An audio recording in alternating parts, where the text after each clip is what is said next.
Meus irmãos, a paz do Senhor Jesus, sejam todos muito bem-vindos aqui no canal Ponto de Partida. Chegamos na nossa penúltima lição deste trimestre. Estudamos um pouquinho sobre o assunto mordomia cristã e hoje na nossa 12ª aula iremos falar sobre a igreja e os necessitados, o chamado de Deus para cuidar dos mais vulneráveis. É claro que este é um assunto bem comum entre nós, os evangélicos, e acredito que também na sua igreja. Mas é sempre bom nós estarmos aquecendo a memória sobre assuntos que já fazem parte da nossa rotina, porque às vezes nós deixamos passar alguns pontos importantes. Então, nesta nossa pré-aula, iremos falar um pouquinho sobre este maravilhoso assunto que é servir e servir os necessitados, a prática da empatia. Louvado seja o nome do Senhor Jesus. Então eu quero te convidar a estar conosco domingo agora, às 9 horas da manhã, aqui em nossa igreja, em Vila Pirituba. Nós estamos aqui na rua Jurubim, número 28, e às 8h30 já teremos um café abençoado para receber você e a sua família. Também quero aproveitar e mandar um abraço a todos os nossos irmãos de nossas igrejas. Quero citar aqui o Jardim Rosinha, Itaberaba, Sol Nascente, Jardim Nardini. Também os irmãos da cidade de Campinas, Santa Bárbara do Oeste, Paulínia, Americana, que estão sempre nos acompanhando. Irmãos de outros estados, Minas Gerais, Rio de Janeiro, nós temos alguns irmãos. Então que o Senhor Jesus continue abençoando o seu lar, a sua casa e a sua família. Vamos lá, meus irmãos, para a nossa pré-aula, lição de número 12. Pai querido e santo, eu quero te agradecer pela oportunidade que o Senhor nos concede em estarmos aqui reunidos para aprender um pouquinho mais na Tua Palavra. E eu peço que o Teu Santo Espírito venha nos ensinar aquilo que precisamos aprender. É o que eu te peço e te agradeço em nome de Jesus. Amém. Texto áureo. E não vos esqueçais da beneficência e comunicação, porque com tais sacrifícios Deus se agrada. Hebreus capítulo 13, o verso 16. É a carta aos Hebreus, especificamente no capítulo 13, traz bastante conselhos, exortações, lembra muito o livro de Provérbios. E eu quero encorajar você a ler a carta aos Hebreus. Hebreus tem apenas 13 capítulos, você consegue ler menos de acabar uma garrafa de café. E também quando você for ler algum livro na Bíblia, principalmente os livros que são com conteúdo um pouco menor, livros que a gente consegue ler em um dia, 2 no máximo, os livros pequenos, eu quero encorajar você a tirar uma semana e estar lendo este mesmo livro. Por exemplo, o livro A Carta aos Hebreus tem 13 capítulos, você consegue ler em um dia, e aí você já parte para outro livro? Não, tira uma semana, perdão. Então você vai tirar a semana dos Hebreus. Você lê todo dia um livro, metade, 2, 3 capítulos. Quando tiver um tempinho durante o dia, faça uma pesquisa sobre o livro. Eu gosto de fazer isso muito com as cartas paulinas, as cartas que Paulo escreveu às igrejas. Eu gosto muito de fazer isso. Tira uma semana, a semana de Efésios, a semana de Colossenses, a semana de Filipenses. E quando você relê a mesma carta, relê o mesmo texto, você vai enxergando, o Espírito Santo vai jogando luz em determinados assuntos que talvez passou desapercebido. Então eu quero encorajar você a ler, leia, releia, tira a semana do livro. Isso vai gerar muito conteúdo e conhecimento à sua vida e à teologia. Vamos lá, verdade aplicada. Atenção e cuidado integral com o ser humano devem fazer parte dos valores do discípulo de Cristo. Atenção e cuidado integral. Essa atenção e cuidado integral não significa que você exerce apenas a empatia, a caridade, a benevolência quando você está de paletó e gravata ou quando você está dentro da igreja. Quando você está na sua vida cotidiana, na sua rotina secular, no seu trabalho, você não deixa de ser um servo de Deus. Você não tem que praticar a benevolência apenas quando se reúne para entregar sopa, ou para fazer marmita, ou para distribuir agasalhos. Não é só esse momento. Você é um discípulo de Cristo, você representa Cristo em todos os dias, em todos os momentos, constante. Traga esse princípio com você. É claro, quando a gente está andando na rua, você não vai sair distribuindo dinheiro, recurso ou alimento a todos que você vê, mas não negue a quem te pedir. Se alguém chegar diretamente a você e pedir comida, não negue. E pedir um agasalho, não negue. E pedir algum recurso, algo que esteja ao seu alcance, não negue. Traga consigo esse princípio e fale para Deus que você irá se esforçar para manter isso. Porque o próprio Espírito Santo direcionará a sua vida àqueles que precisam.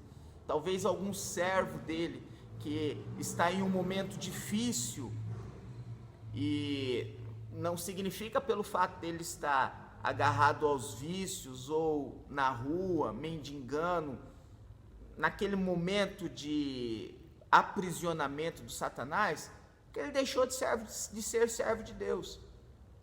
Ele pode estar passando por um momento difícil, mas ainda é filho de Deus. Então o Espírito Santo pode soprar naquele momento de angústia dele, de sofrimento, de aprisionamento pelos vícios. O Espírito Santo sopra, pede para o meu servo um prato de comida, pede para o meu servo uma coxinha, pede para o meu servo um café que ele vai te dar. Então, se alguém chegar diretamente a você, não negue, não feche a mão, entregue, porque talvez o Espírito Santo impulsionou aquela pessoa a te procurar. O texto de referência está em 2 Coríntios, no capítulo 8, do verso 1 ao verso 6. Tópico número 1, o exemplo das igrejas da Macedônia. Aqui no tópico 1 vai falar das igrejas, lembra das 3 igrejas? Filipos, Tessalônica e Bereia, que eram igrejas que viviam em um momento de poucos recursos financeiros. Eram igrejas que estavam na Macedônia, e a Macedônia na época era o distrito de Roma, mas eram igrejas que viviam em comunidades, pode-se dizer assim, não tinha muito poder aquisitivo, diferente de outras igrejas na Europa. E essas 3 igrejas, as igrejas da Macedônia, se reuniram e enviaram recursos financeiros para os irmãos que estavam na Judéia, em Jerusalém, para os judeus. Nós falamos sobre isso em algumas lições passadas, se não me engano, 2 ou 3 lições passadas. Quero encorajar você a assisti-las para agregar um pouco mais de conteúdo à sua aula.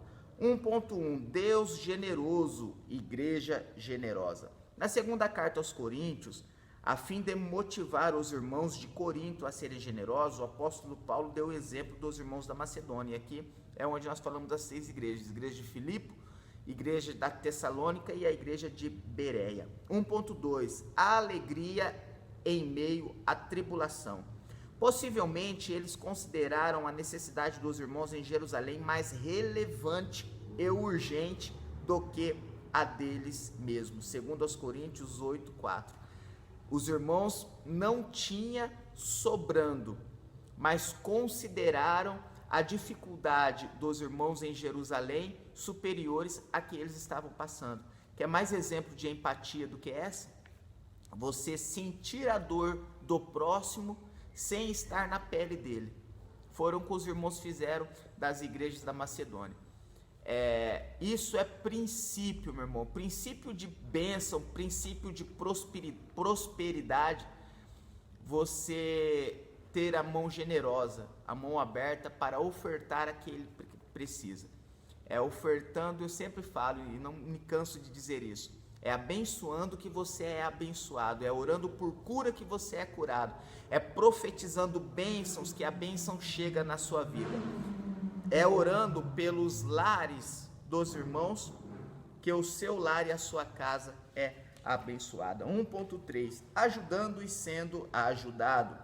A atitude liberal dos crentes da Macedônia reflete a confiança que tinham em Deus para suprir a necessidade deles, enquanto ajudavam a suprir as necessidades dos outros. A intimidade com o Senhor era tão grande, ali a presença do Espírito Santo, que eles sabiam que quando ajudava aquele que estava precisando, o Senhor Jesus não iria deixar eles na mão e o recurso, a provisão chegaria de outra forma. A confiança em Deus, este nível de confiança, de intimidade, você só adquire isso com o relacionamento. É uma semente que você colhe o fruto não da noite para o dia, mas com o passar do tempo, quando esse fruto, quando a semente ela germina, a árvore cresce e vem o fruto, você passa a viver nessa instância de relacionamento, a qual você tira do seu próprio bolso, abençoa, porque você sabe que o seu pai não vai te deixar na mão. Você não se preocupa com isso. Você tira do seu coração a angústia, o desejo de conquistar. Você tira do seu coração, porque você sabe que o Deus que você serve irá te entregar aquilo que você precisa. Meu irmão, tira o problema do seu coração, tira esse anseio, essa ansiedade em querer conquistar para resolver os problemas. O lugar do seu coração pertence ao Senhor Jesus. O trono no seu coração é o Senhor Jesus que tem que estar sentado, não é o problema não. Você fica tão preocupado com o problema que não deixa o Senhor Jesus reinar, quando o Senhor Jesus poderia resolver o seu problema num piscar de olhos. Deixe Ele estar no seu coração, tira do seu coração um problema, a ansiedade, a ganância, o desejo por conquista. Você querer entregar e prover para a sua família o que é de melhor é extremamente aceitável e honroso, mas a ganância pelo ter, o anseio pelo ter não pode estar no trono do seu coração. No trono do seu coração tem que estar sentado o Senhor Jesus. Quando Ele estiver assentado no seu coração, tudo o que você precisa Ele pode te entregar. E entregar aquilo que será bom para você. Porque às vezes nós desejamos, achando que aquilo que nós desejamos é bom, mas não é. O nosso Pai sabe o que é o melhor para nós. Tópico número 2. Igreja cristã, lugar de acolhimento. Cultivar um ambiente fraterno na igreja evidencia a fé professada, não apenas em palavras, mas também na prática de boas obras. A fraterno, o que quer dizer fraternidade? União, solidariedade, assim que era a forma que os irmãos na igreja primitiva, eles viviam, em fraternidade, um com o outro, né? Todos irmãos, todos no mesmo nível, com muita união e solidariedade. 2.1, igreja, exemplo do amor de Deus. Ao oferecer a vida a Cristo, sendo alcançado pelo amor e pela graça de Deus, somos chamados a ser bênção na vida dos que estão à nossa volta. Lucas 12:33. Esse é o princípio e uma das características do discípulo de Cristo. Não querer só para si, mas se preocupar com o bem-estar do próximo, se doar ao próximo. Às vezes o irmão quer tanto só para si, deixa o egoísmo falar um pouco mais alto. Como é que é aquele ditado? Farinha pouca, meu pirão primeiro. Isso não é característica daquele que tem o Espírito Santo de Deus na vida.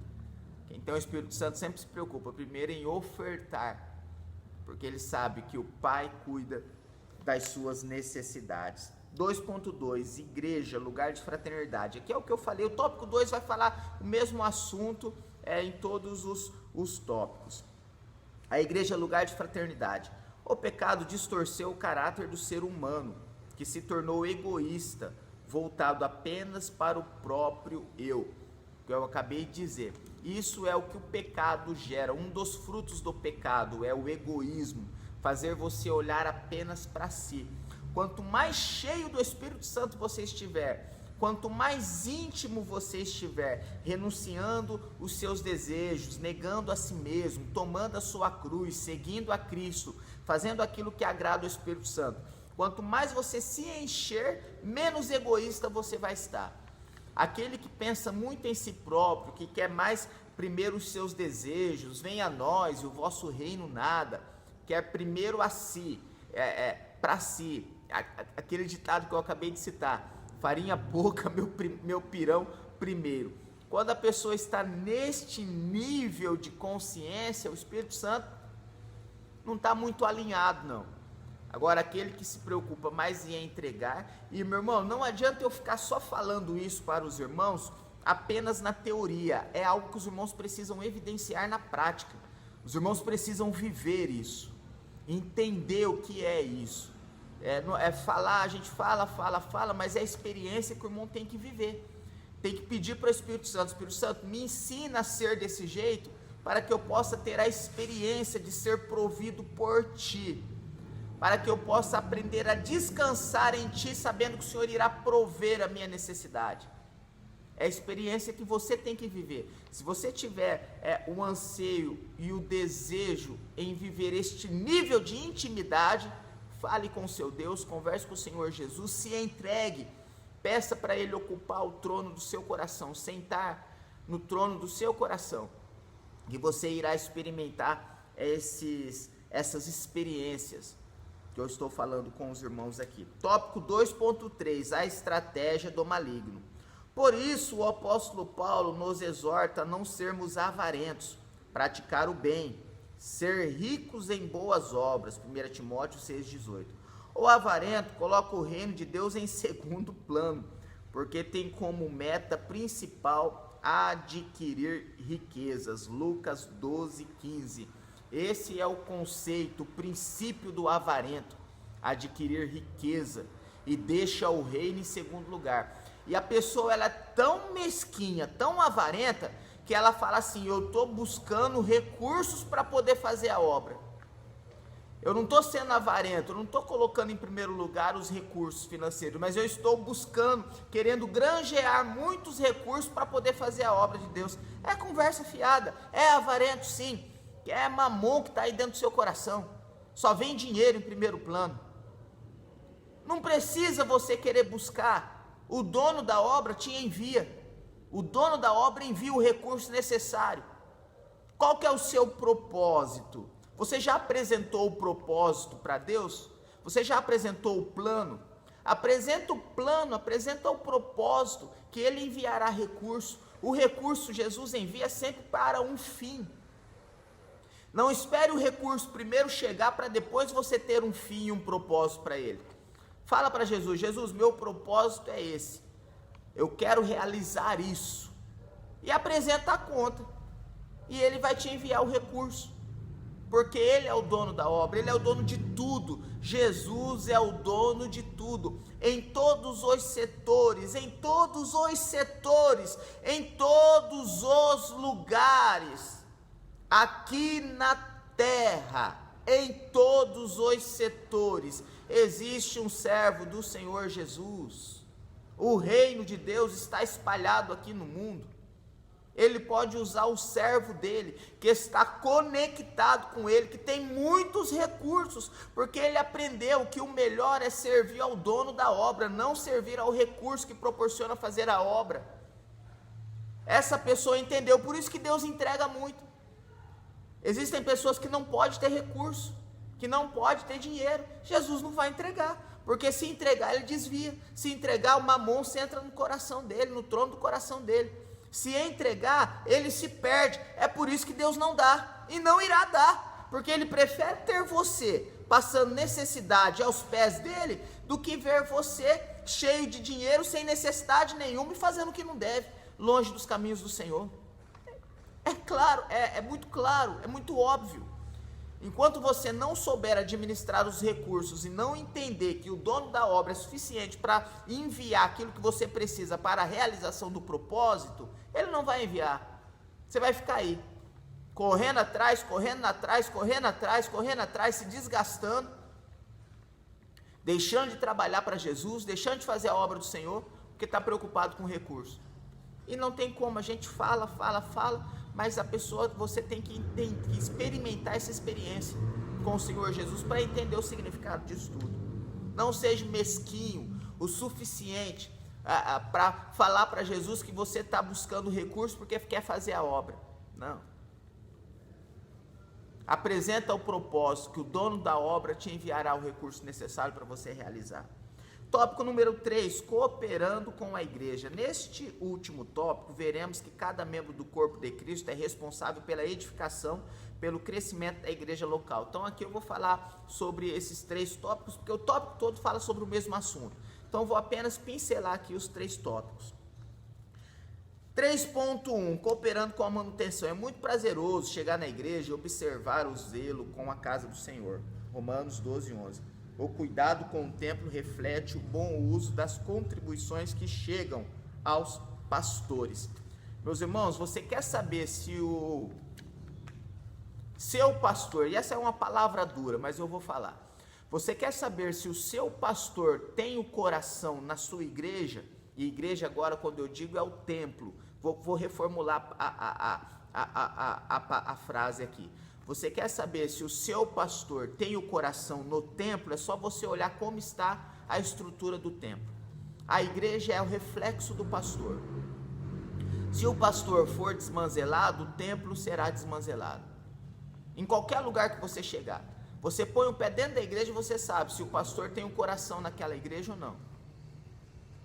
E aqui eu não estou... entenda, é você falar para Jesus o que você quer fazer. Jesus envia o recurso.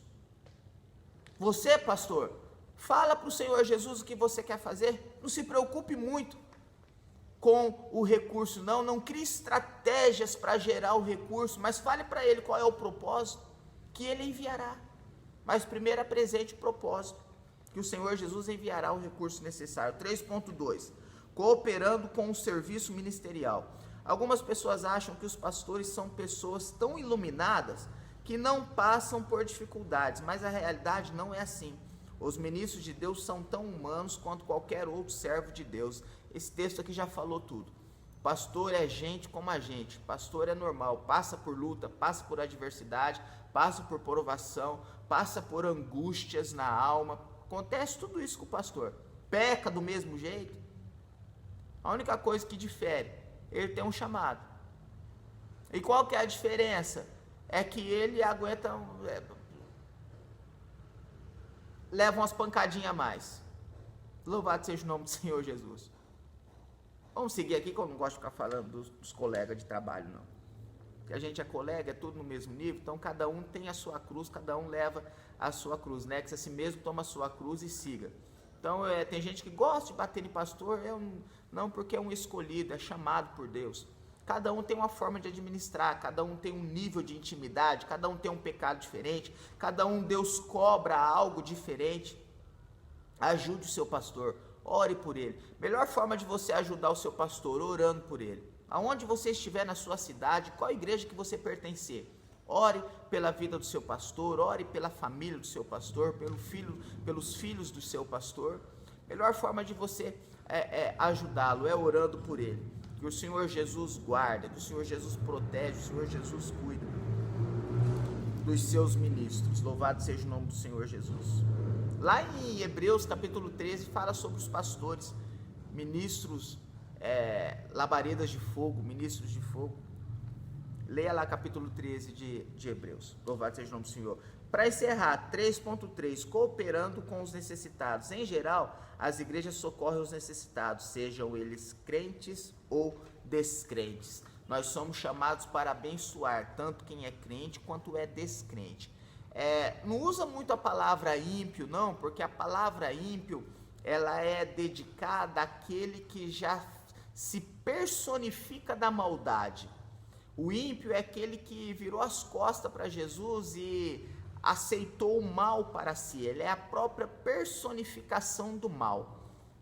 Exemplo de ímpio que nós podemos dar, e aqui não é um julgamento, é um exemplo, longe de mim de julgar, mas pessoas tais que praticaram grandes maldades, grande atrocidade no decorrer da história, Holocausto, Hitler, as pessoas que fizeram muito mal à humanidade, então são a personificação própria do mal. A eles podemos dizer o nome ímpio, mas aquele que não é crente é um descrente. Amanhã Jesus pode salvá-lo e converter de seus maus caminhos. Conclusão: é fundamental que a igreja permaneça atenta ao exemplo de Jesus Cristo, enquanto está comprometida com o cumprimento da missão. Nosso Senhor, além de pregar a palavra, chamando o povo ao arrependimento e à fé no Evangelho, também estava atento para socorrer os doentes e suprir as necessidades físicas dos que estavam ao seu redor. Deus abençoe você, o seu lar, a sua casa, a sua família. Que o Senhor Jesus continue te prosperando. Sirva, tenha isso dentro de você, sirva, traga empatia, se aproxime do Senhor Jesus, se alinhe com o Espírito Santo, que você irá experimentar o cuidado de Deus, a provisão chegando na sua vida. Não deixe que Mamon ocupe o trono que pertence somente ao Senhor Jesus, que está dentro do seu coração. Deus te abençoe.